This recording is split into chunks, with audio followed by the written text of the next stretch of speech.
The position is for a secretary. Then the agency shouldn't have given you my name. My typing and shorthand isn't good enough.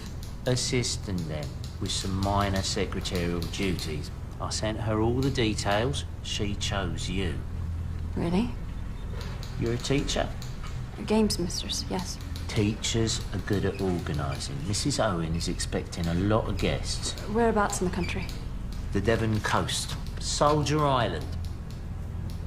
The coast?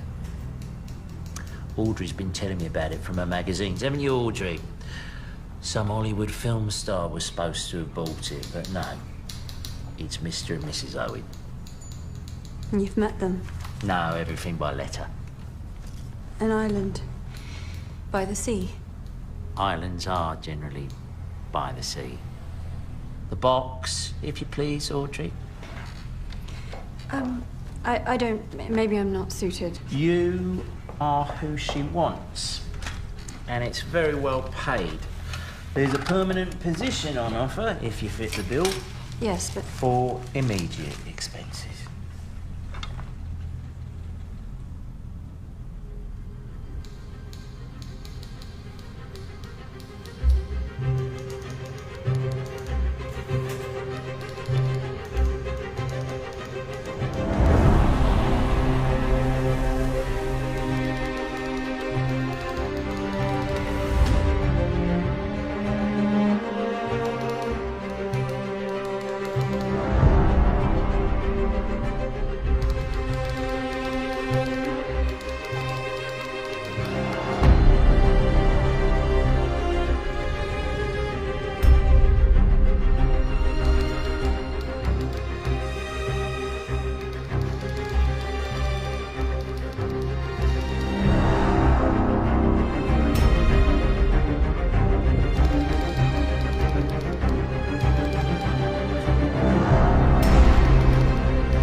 And this is for a play in the West End.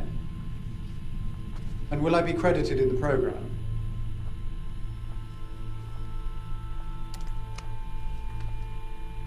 Ladies and gentlemen, silence, please.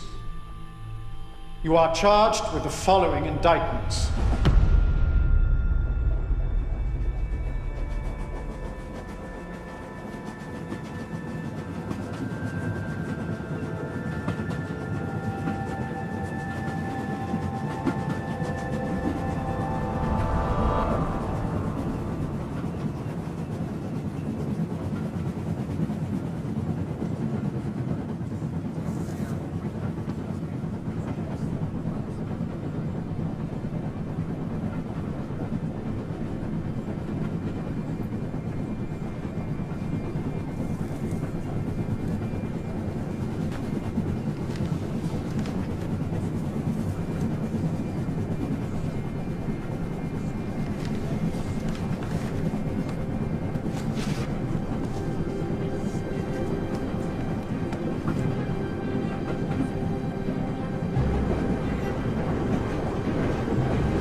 Oh, well, here are the others.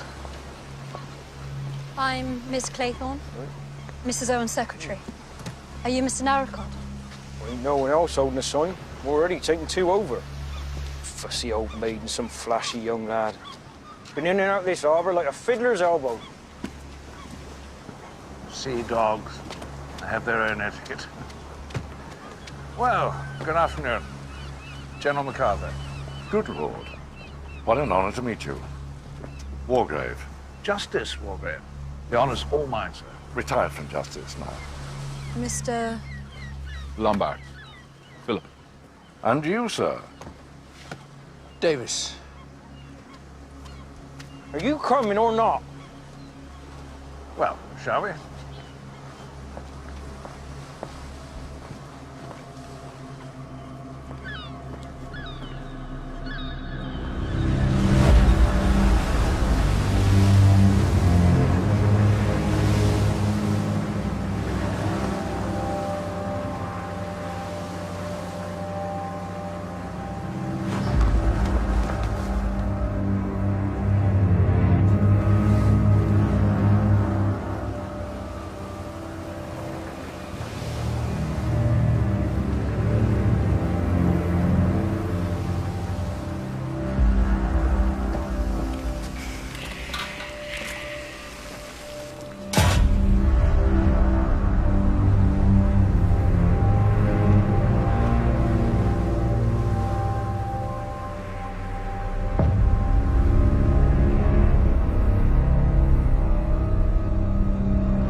Wait, just up here.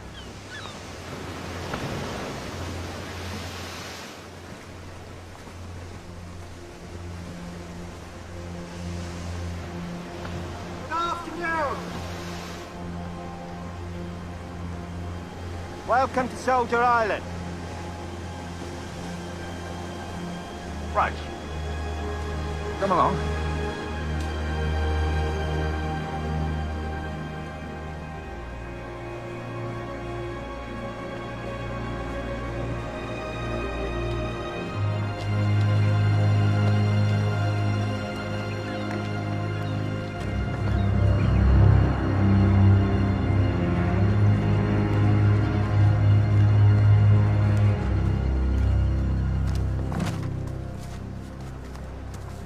So is there a problem? Well, that's as far as my field take me, sir. God's sake.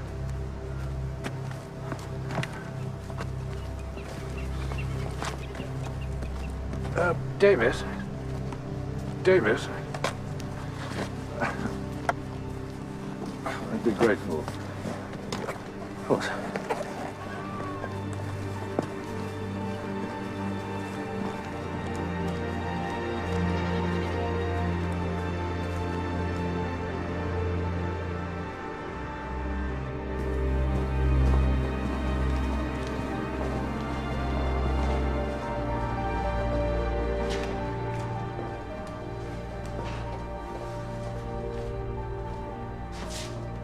Well, Rogers, our hosts. When can we expect to meet them? We should be a full house by tonight, sir. Ah, afternoon. Tony Marston. Well, I look forward to meeting you all at dinner. A stiff G&T in my room. Sir? Did Mrs. Owen leave any instructions for me? I'm the secretary. Only to ensure that you were comfortable and had everything you wished for, Miss Claythorne. Now, if the gentlemen would follow me, Mrs. Rogers will escort the lady. Oh, thank you, Davis.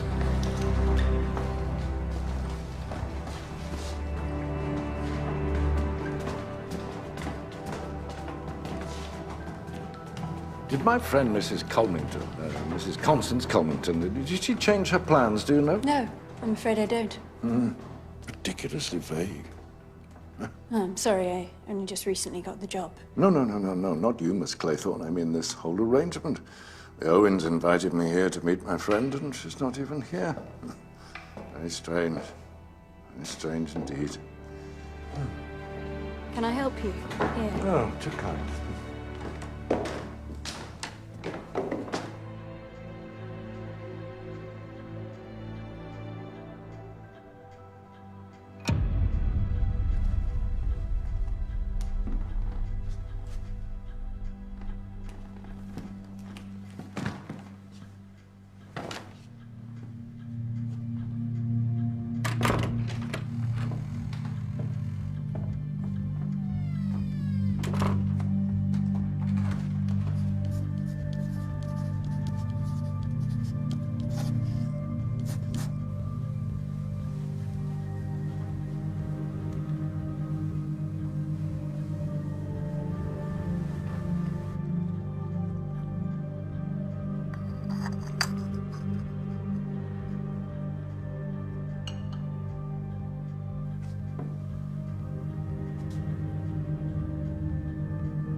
Look at the state of you. I've got to baste my beef. And my souffles, Thomas. What about my souffle? Well, I can't dress her, can I? Go on.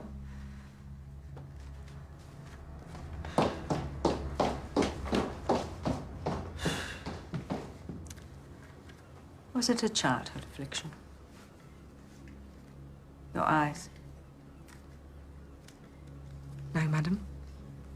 Came on all suddenly. A shock, maybe. Sudden change. Begging your pardon, madam, I don't know. You must know. Begging your pardon, madam, I don't. I always think it's rather weakness to be so affected by something in one's circumstances. Rather indulgent. Almost vain. We must be strong, Mrs. Rogers, especially in these times. We must be valiant and virtuous. We must be Englishwomen.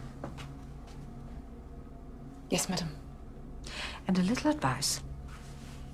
In future, a splash of eau de cologne before you come upstairs to attend on the ladies.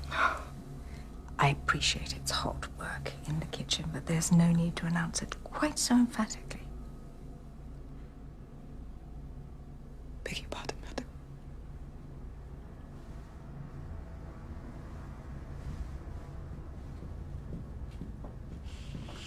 Tinned goods. Troops. The war. Tinned goods. Judge Walgrave, I'm terribly sorry for the clumsy introduction. I'm a terrible traveller. Completely lose my bearings. Are we on time? Only just. Ah, sir. You're ready sooner than we'd anticipated. What's up there? Just roof space, sir. Sir, I've been advised that the footing isn't particularly sturdy up there. Best avoided, lest you make an unexpected entrance into one of the bedrooms, sir.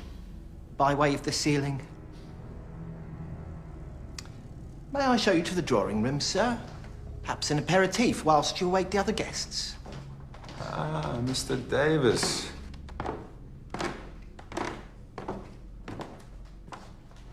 You look like a man who could use a drink. Oh, very congenial. Perhaps a small snifter?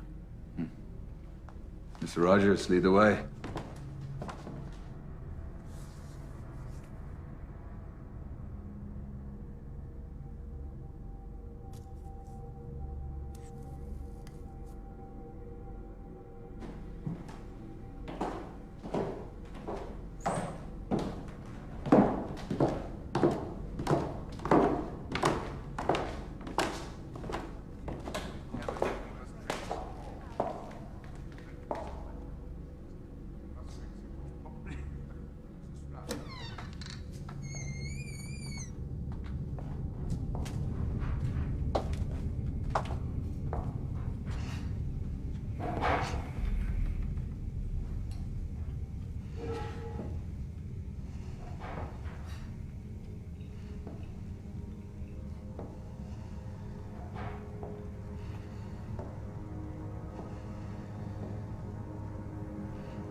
Miss?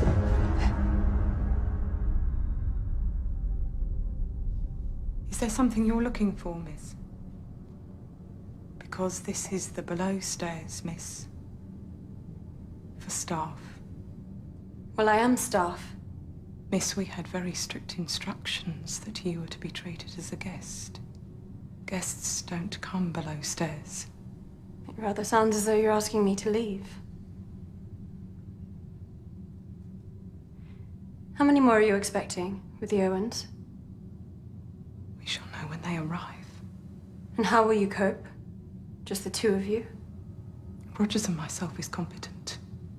More than. So, if you please.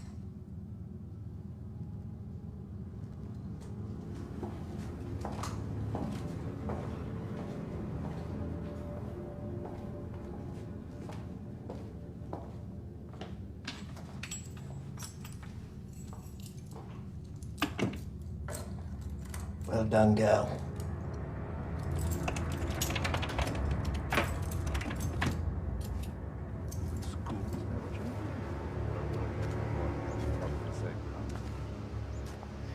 What an idyllic evening. The sky.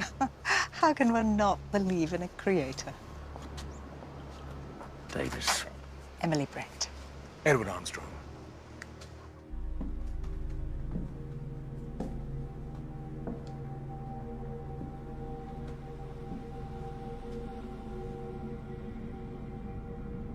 There's one in my room, too.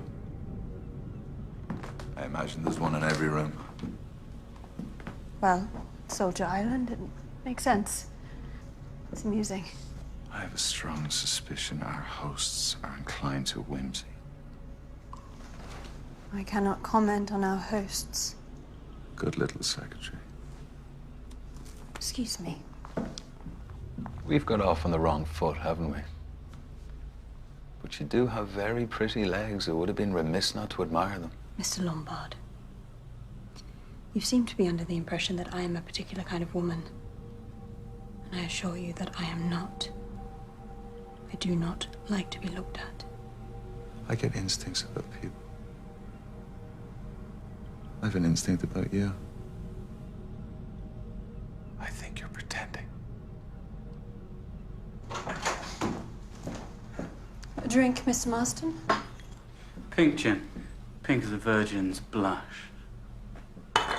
Didn't catch your name. Philip Lombard. Irish.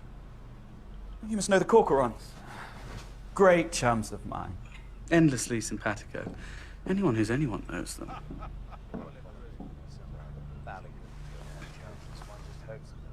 Are you a betting man, Lombard?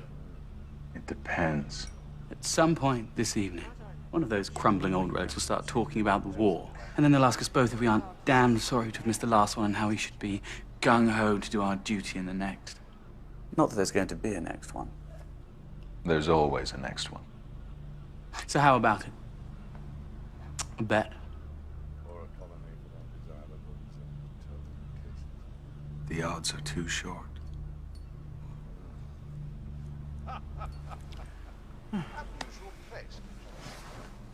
Listen to them. Clinging on. I mean, they think they still mean something, but nobody at all would notice or care if they just...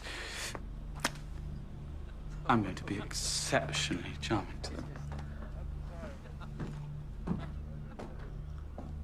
Oh, all right, Miss Claythorne. If it will make you happy, I'm sorry for staring. Mr. Lombard, I doubt you're ever sorry for anything.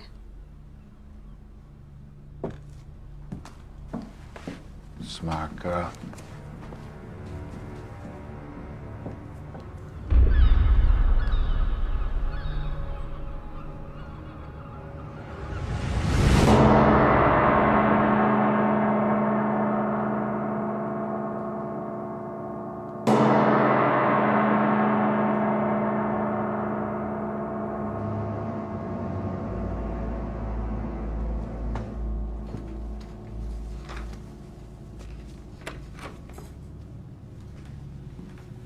Ladies and gentlemen, lobster souffle. Hope it isn't too rich. I always dine so modestly at home.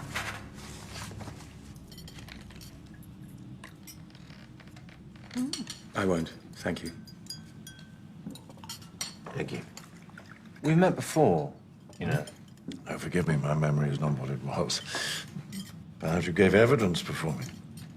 No, it wasn't that. I'd remember that. Something else. It'll come to me. I'm not at all sure about these. They look very pagan. They're the 10 little soldiers.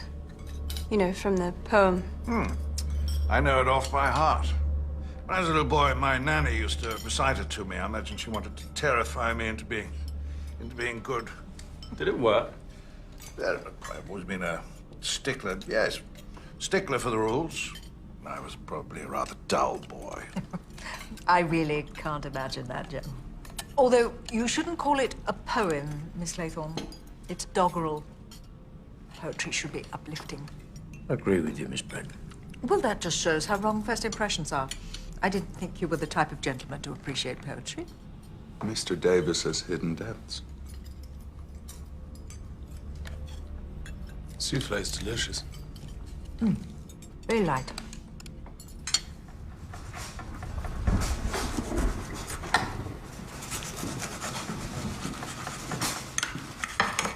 Over 40 years in criminal law, I've come face to face with the most depraved examples of mankind and felt no fear. But I quail in terror, Miss Claythorne, at the thought of young ladies brandishing hockey sticks. They're not so bad, Judge. A little overexcited and noisy sometimes. Well, the prerogative of youth. And I'm sure you set them a very fine example. Well, sometimes you dread what filth they're going to serve. But this is actually very decent. The Owens are always generous, Host. Friends of yours, Mr. Davis? Business acquaintances. I'm in tinned goods. The firm started off supplying troops with stew. Tinned goods is what helped us win the war. Well, I suppose an army marches on its stomach. Here we go. God, I remember that stew. RAMC, I presume, Dr. Armstrong. That's right.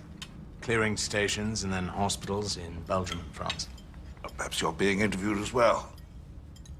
Interviewed, General?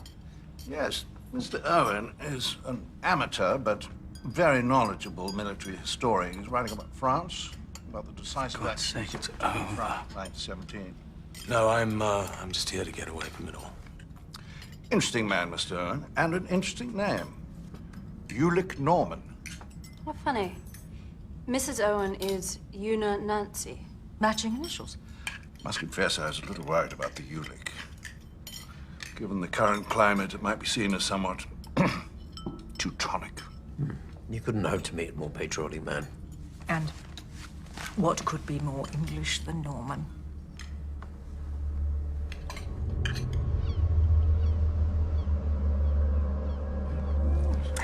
Oh, it's magical. Mrs. Rogers has the gift. Well, she might look like the undead, but she can definitely cook. When might we expect the Owens? Have they not telephoned? There's no telephone on the island, madam. Mr. Narracott brings messages along with the post and kitchen supplies every morning, and I imagine tomorrow he will either bring a telegram from the Owens or they will accompany him. Rogers, give that Narracott chap a couple of bob, ask him to watch my car. It's parked up by the harbour. The Jensen. Of course, sir. I shall pass on your compliments to Mrs. Rogers. Look here, Davis. The Owens, are they fun-loving types? Fun-loving? Yeah, because there's something a tad off here. Now, I had a letter inviting me to a house party. Pretty young things. You know, champagne, music. And apart from Lombard, who looks like he could cut up a bit lively, the rest of you don't really look like fun-loving house party types. No offense. Your car, the Jensen. Well, you saw her. Isn't she a beauty? I honestly can't imagine loving a person as much as I worship and adore the Jensen. You ran me off the road. No, I didn't. You ran me off the road. When? I was driving along, minding my own business, when you overtook me, going God knows how fast, and you ran me off the road. Well, I saw someone going at pitiful speed. Now, look here, Marston. I think an apology and a handshake between gentlemen would be just the thing here. But I haven't done anything wrong. You ran me off the road. Well, I might have overtaken you, but my great aunt drives with more zip, and if you can't control your car, then you really shouldn't be behind the wheel. You little shit! You ran me off the road, and then you have the temerity to tell me it's my fault? Careful, old boy, getting a little red in the face there. Gentlemen, please, there are ladies present. I'm sorry. It's been a long week. You're right, General. A handshake between gentlemen. Come on, Armstrong. Put it there. Let's be pals.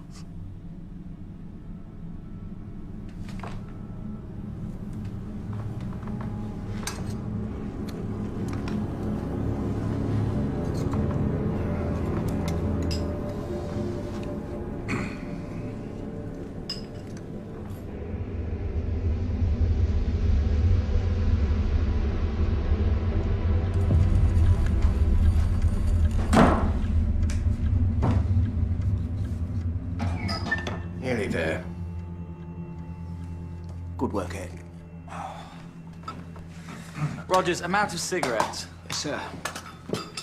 So what battles were you involved with, General? Well, I served on the northwest frontier, in South Africa, and of course in France. Win any? I loathe this convention, leaving men to their cigars and their stories. Convention, Miss Claythorne, is what keeps us together in the face of impending chaos. Is it time? You start serving.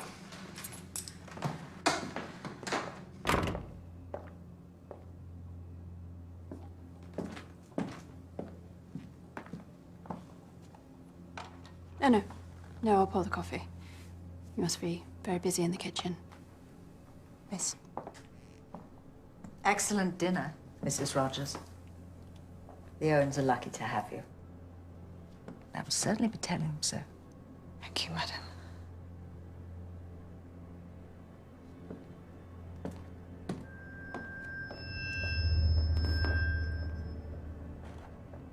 Whereabouts is your school? I doubt you've heard of it. It's not particularly well known. Not particularly good either. Why do you say that? Otherwise, you would not be needing employment in the summer months. Their fees are not high enough, nor is their pay. Not that I disapprove of you seeking employment and being busy, far from it. But why teach in a third-rate establishment, producing third-rate girls? Barely worth your time and attention, I would have thought. Ladies and gentlemen, silence, please. Who is that? You are charged with the following indictments. Edward George Armstrong, that you murdered Louisa Mary Lees. I don't know, sir. Emily Caroline Brent, that you murdered Beatrice Taylor. Who is this? What's the meaning of this? William Henry Bloor, that you did murder James Stephen Landry. Vera Elizabeth Claythorne, that you did murder Cyril Ogilvy Hamilton. Philip Lombard, that you did murder 21 men, members of an East African tribe. John Gordon MacArthur, that you did murder Henry Richmond. Anthony James Marston. Let's go, Rogers. That you did murder John and Lucy Coombs. I haven't heard of him. Lawrence John Wargrave. That you did murder Edward Seaton. Get out of my way. Thomas and Ethel Rogers. That you did murder Jennifer Brady. Thomas. Prisoners of the bar. How do you plead?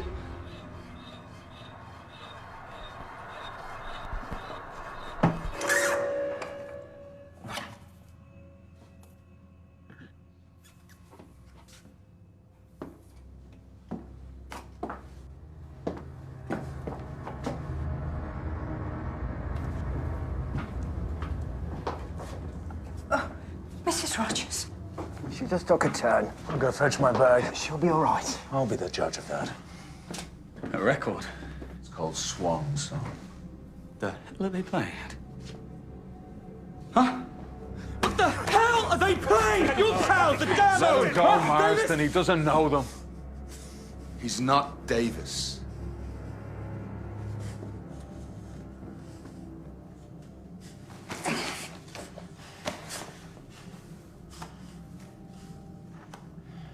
I'm Bloor. Detective Sergeant William Bloor. How did you know?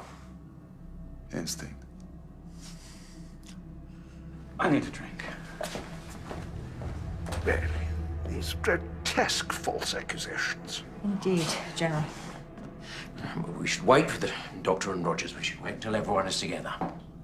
Well said, Tubbs. Let's all listen to the policeman.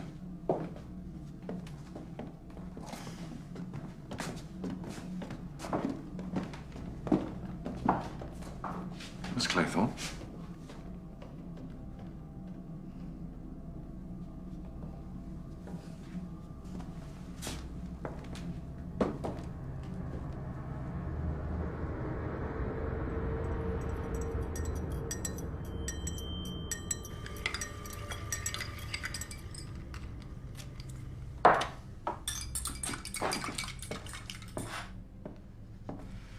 Here. It's mild, but it will help you sleep.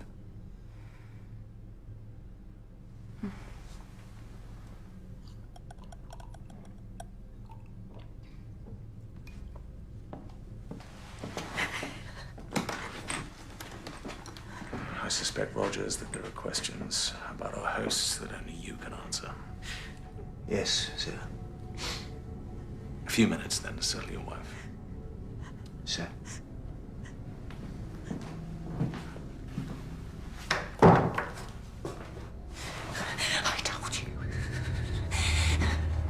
I told in a trap, you dozy bitch. Thank you. Rogers is coming.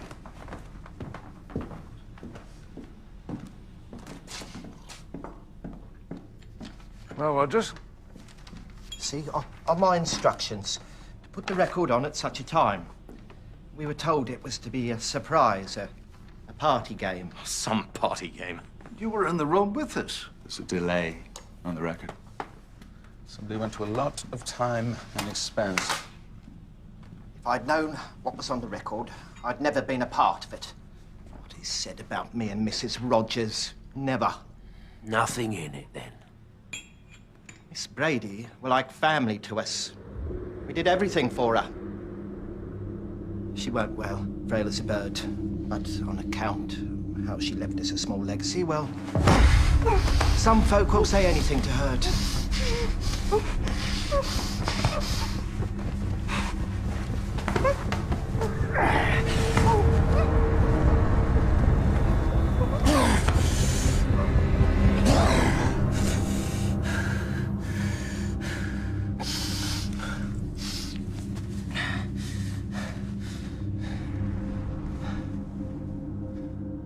There's a lot of jealousy amongst domestic service, I'm afraid to say.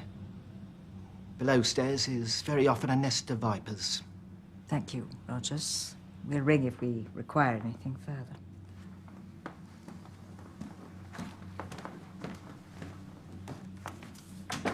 I've had more than my fair share of lazy and vindictive staff, I believe, Rogers. Doesn't make any sense.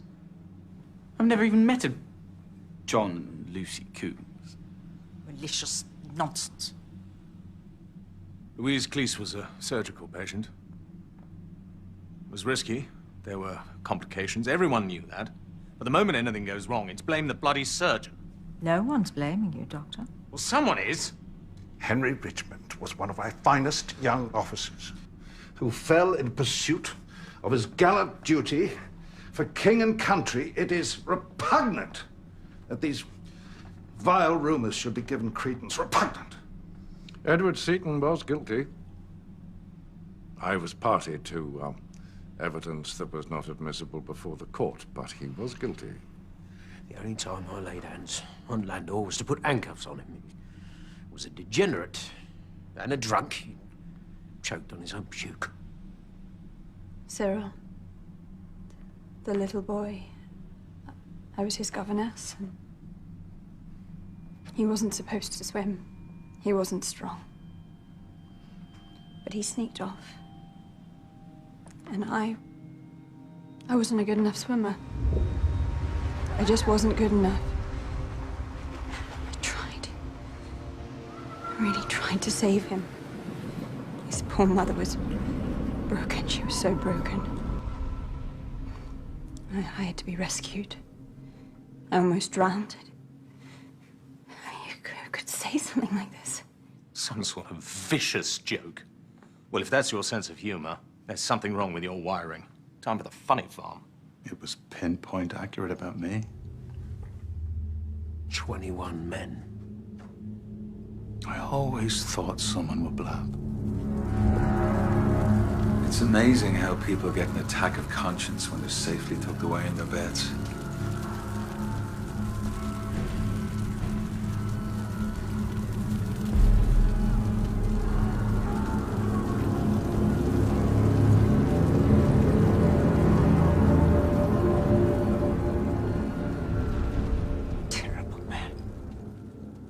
Terrible, terrible man. It's people like you, men like you, that put our missionaries in such danger. Oh, your missionaries with their God and their syphilis. I am not the only white killer in Africa, Miss Brent. Lombard, you, sir, are a bloody butcher. And I'm holding my hands up to it.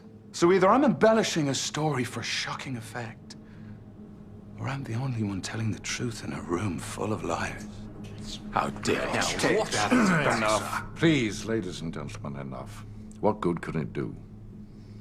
My feeling is that we should retire and be ready to leave tomorrow with Mr. Narracott.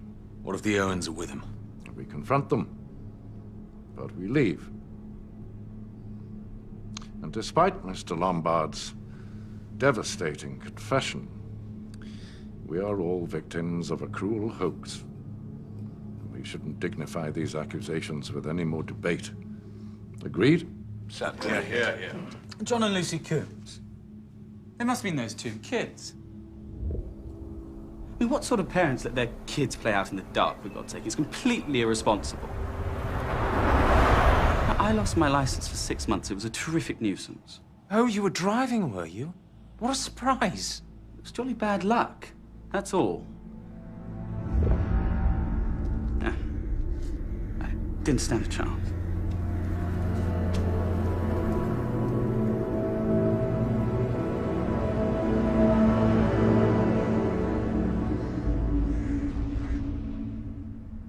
Those poor children. You're a bloody maniac, Marston. I wasn't even driving that fast. You can't, not in England. It's not like the continent. I mean, they understand motoring over there. Say what you like about the crowds, but their roads are magnificent. The Jensen loves them. I can really open her up and let her rip.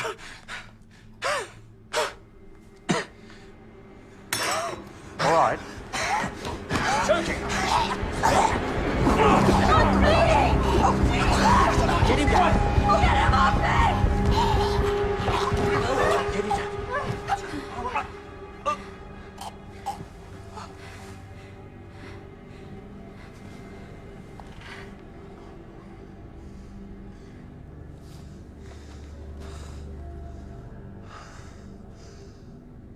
He's dead.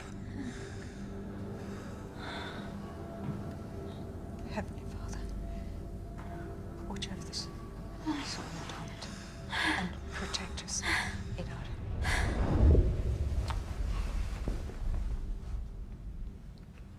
Right, well, after you, ladies.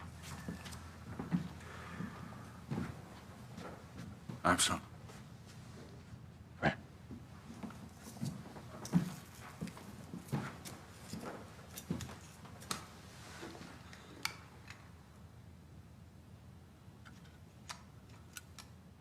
Ah. Well, perhaps we ought to get rid of the stimulant out of respect to the family. Don't want to cause a scandal. It's a police matter now, Doctor. Same set of rules if you're posh or not. Very well.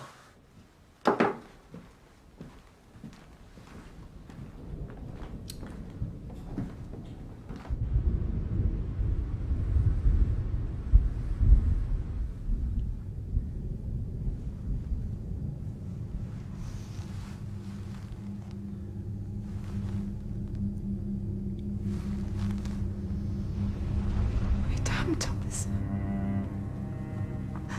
We're damned. We're going to hell.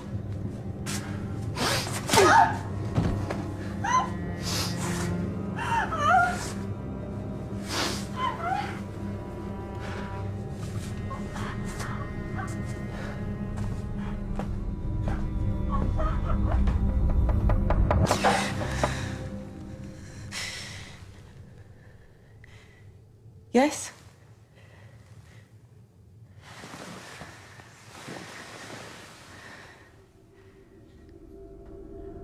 Who is it?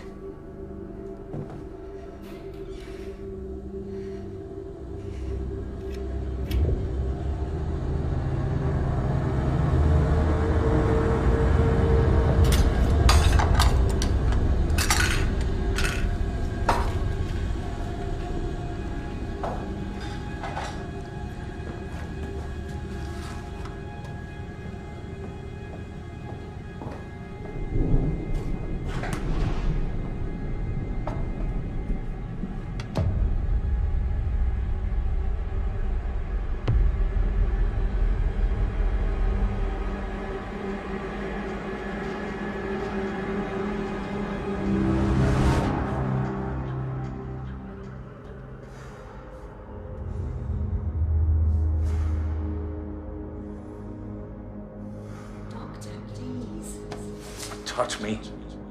I know what I'm doing.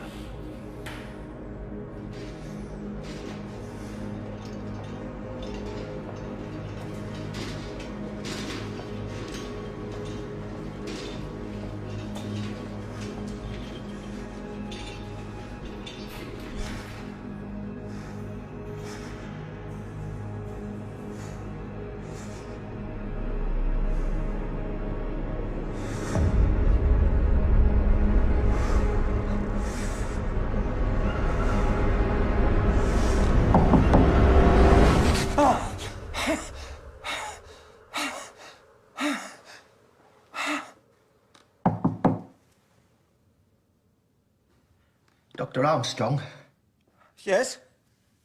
What is it? can you come, please?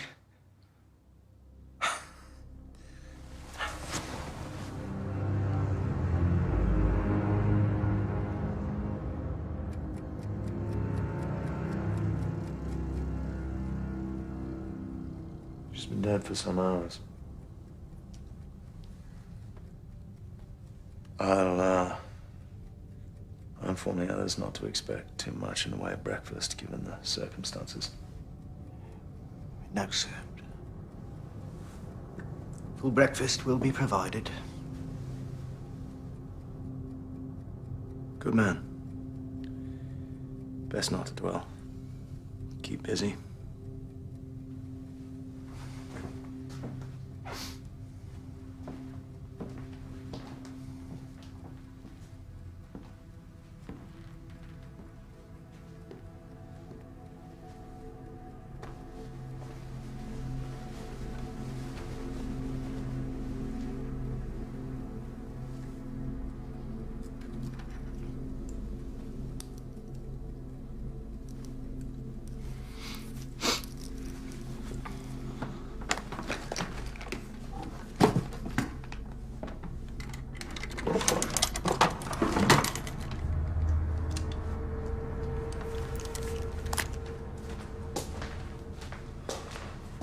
Dr. Armstrong. I heard you get up. Has Mrs. Rogers got worse? Somewhat. She's dead. Dead? Died in her sleep. It's quite peaceful. Nothing to be alarmed about. Oh, wait. Wait, I came down here to wait for you and I saw this. Please.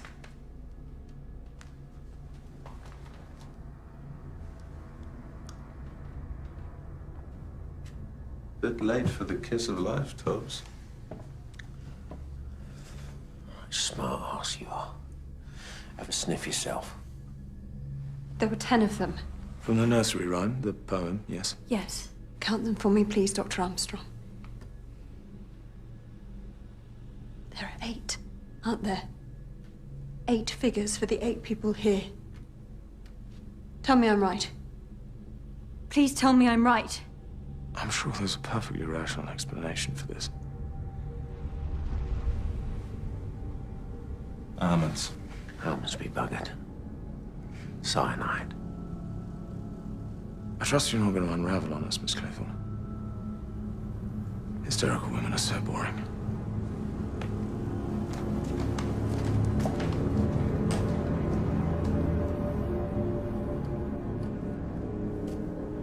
Thank you for trying. Thank you for trying. Thank you. Thank you. Thank you for trying. Oh, come on.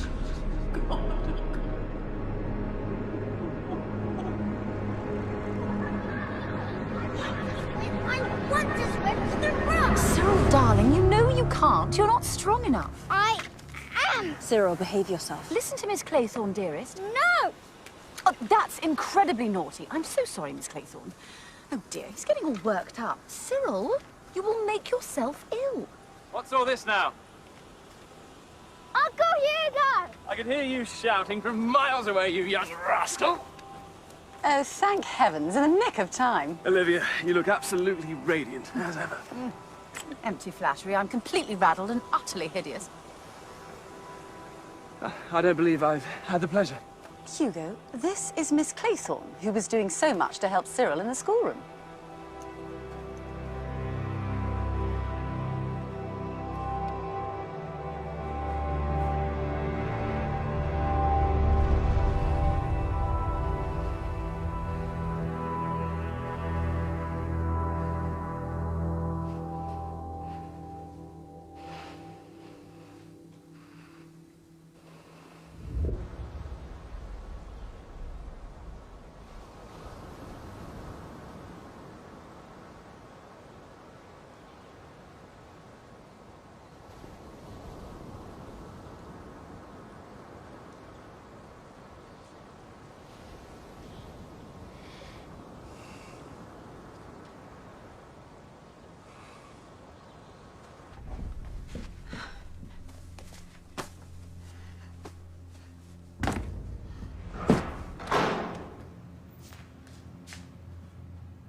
Have you been for a paddle, General?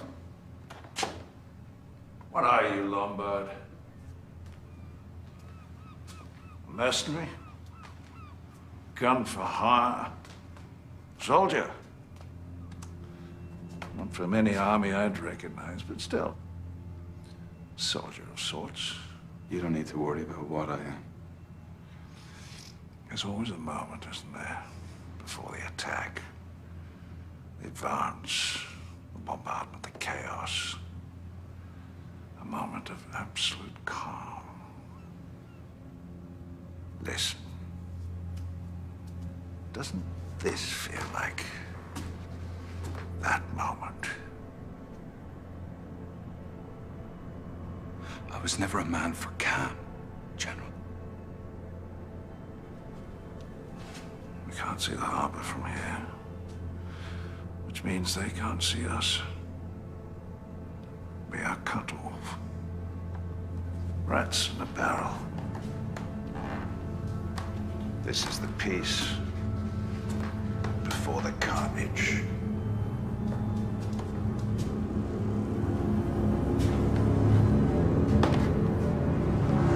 People do not just die for no reason. They die because something was done to them by someone. There's a Fenian sat over there with a bloody gun. No one's coming for us. This is the end. Don't you dare touch my possessions. What have you got to hide? Whole morning, clearing up guts. You've got some right brass neck. We are all being hunted. There's someone else on this island. And when I find him, I'm gonna make him number 22.